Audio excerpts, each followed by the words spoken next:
Friends, உங்கள் மலரக்கா காலையிலே சோறு பொங்கி பருப்பு குழம்பு வச்சு இன்றைக்கு காலையிலே சோறு பொங்கி காலையிலே தோசை எல்லாம் சாப்பிட்டுட்டு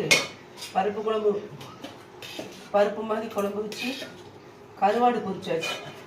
பாருங்கள் ஃப்ரெண்ட்ஸ், துண்டு கருவாடு வாங்கி பாருங்கள், வெங்காயம், பச்சை மிளகாய், லேசாக உப்புக்கள் போடணும். அந்த வெங்காயம் வதக்கும் போது லேசாக உப்புக்கள், ஏன்னா கருவாடில் உப்பு இருக்கும், போட்டு 2 சீரகம் போட்டு வச்சுருங்க. சூப்பராக இருக்கா? துண்டு கருவாடு, வெங்காயம், பச்சை மிளகாய், 2 சீரகம், லைட்டாக கருவாடுக்கு உப்பு போடக்கூடாது, பொரித்து இன்றைக்கி சாம்பார் வச்சு பருப்பு குழம்பு கட்டியாக வச்சாச்சு. ஏன்னா வச்சு இன்றைக்கி சமையல் பண்ணியாச்சு. நாங்கள் சாப்பிட போகிறோம். ஃப்ரெண்ட்ஸ், நம்ம வீட்டில் என்னன்னு சொல்லுங்கள். எங்கள் வீட்டில் இன்றைக்கி பருப்பு கடைஞ்சி பருப்பு குழம்பு மாதிரி வச்சு கருவாடு பொரிச்சு சாப்பிட போகிறோம்.